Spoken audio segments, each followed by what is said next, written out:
Coach Steve, obviously you say, hey, it's a team, but what does it do for the team with a performance like what you came off of without Marcus?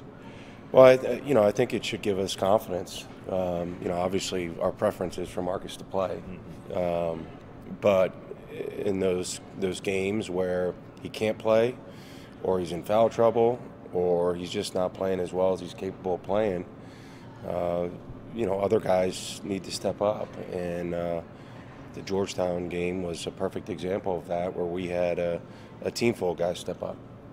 We just got done talking with Sakar. He's coming off a great stretch where he's done a little bit of everything for you guys. You jinx him? Well, we'll find out, I guess. All right. So what makes him so perfectly suited to that role as kind of like the glue guy of your team? I think Sakar's a winner, and he's a very versatile player. His improvement since the day he stepped on campus to this point has been phenomenal.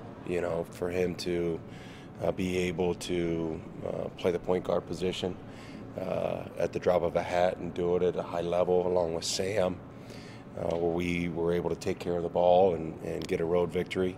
It says a lot about him as a player, and it says a lot about him as a person. How nice is it to be able to have him, put him on the top player that the team has, and really have a pretty good chance of them being stopped or at least slowed down? Yeah, I think Sakar has always taken pride in his defense and has had some outstanding defensive performances to this point in the season. The list of challenges is still long, so we need continued defensive effort from him and from our entire team and other guys when maybe it's not his night. And so we need everybody ready to step up at a moment's notice, and there's no more perfect example of that than the last game we played, and that's the way it's going to be from here on out in the Big East. What is your feeling, Steve, when you hear, hey, they can score, but what about their defense? And you have two key blocks at the end of that game, and just some of the stuff that you saw defensively. What does that do for you as a coach? Well, I think our team's gotten better. I feel confident saying that those people saying that they're saying that less this year than they have in the past. We've been a pretty good defensive team.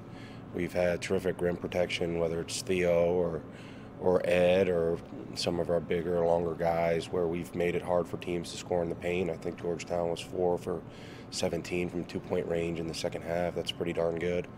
But our defense has got to be a constant, and we need to continue to focus on it and take pride in it because we have an outstanding Providence team coming in. Ed does a great job with his teams and his program. They have one of the top players in the country in Alpha Diallo.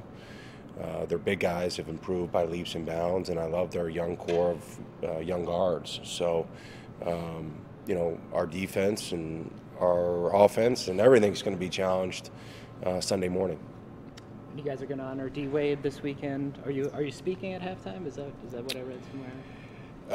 You will hear my voice. I'm not sure I will be. I will be speaking. Just be in the locker room to our team. But there's a lot of very cool things happening Sunday. Obviously, D. Wade coming back is at the top of that list, and I think our athletics department and marketing department have done a great job of creating an environment and a situation where we can hopefully do justice to what he's meant for our program and the game of basketball in the Marquette community.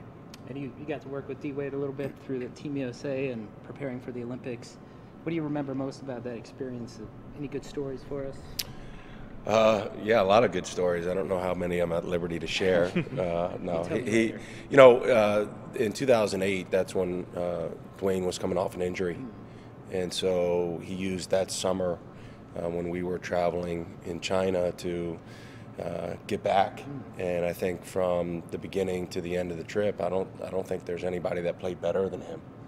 And he played with a real edge and a purpose, and was probably the most valuable player on that 2008 gold medal team. What has he meant to you as a Marquette head coach, and what he's helped you establish here as a program? Well, I'm very fortunate to be at a program where there's, where myself, my staff, my players, we stand on the shoulders of the people that came before us, and I don't think anybody embodies what you would want a Marquette player to be like both on and off the floor, better than Dwyane. Obviously, his basketball career is incredible. He's going to be a first ballot Hall of Famer. But what he does in the communities that he's in, whether it was when he was here at Marquette or with the Miami Heat, he makes the communities he's in better than when he got there. And to me, that's the ultimate sign of greatness. Steve, he was here the other night with the Heat playing the Bucks, and I asked him about how exciting he is for this Sunday. He made a joke about a lot of these students, a lot of these players don't remember him as a college basketball player at Marquette, and he wants to prove to them that he's not just some, fictitious character here at Marquette. What do you think the reception is going to be like? I have a sneaky suspicion that our students know who Dwyane Wade is. Now, they may not remember the Kentucky game per se, but they certainly know who Dwyane is, and I think he's going to be very excited by the reception that he'll get from a packed Fiserv Forum. How do you stop somebody like Alpha Diallo? Well, you don't stop him. You have to try to make life hard on him, and he scores in so many different ways. Very physical player, unbelievable rebounder. I mean, as good a perimeter rebounder as there is in the country, in my opinion. They run him off those flex screens, those pin downs. They put him in a lot of different positions where he scores in the paint. He gets fouled a ton. He's a big-time player. He's a big-time player, and you could see it coming over the last number of years and competing against him. But he's one of the top players in the country. Steve, going back to Marcus real quick, I know he's dealing with back injuries. Is this something that you're maybe worried could be lingering throughout the rest of the season? Yeah, you're always worried. I mean, as a coach, you have to go through every possible scenario. We're hopeful that it's not that, but you have to hope for the best and prepare for the worst. As well as the guys have been playing on both ends of the floor, do you think they're at the top of their game right now, or do you think there's still another step up to go? For our team, I think we have a lot of room for improvement. Personally, I'm proud of the things that we've done to this point, but I don't know if we're